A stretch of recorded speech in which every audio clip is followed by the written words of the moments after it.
Hello everyone, welcome back to the channel. So today I'm going to tell you about WhatsApp channels, that how to get it and how can you create a WhatsApp channel. If you want to create a WhatsApp channel, so you just have to follow this step. First open WhatsApp app and then go to updates. Here just tap on the three dots in the top right corner of the screen.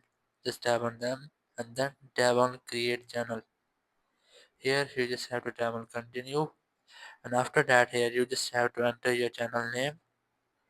As I am going to enter this one, so just enter this, and here you just have to enter something about your channel. As I have entered, so now here you can select a photo for your channel. You can choose it from gallery. Just choose the photo you want and then tap on create channel.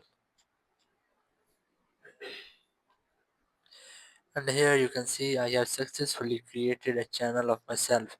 Thank you very much for watching the video. Until next video, bye bye.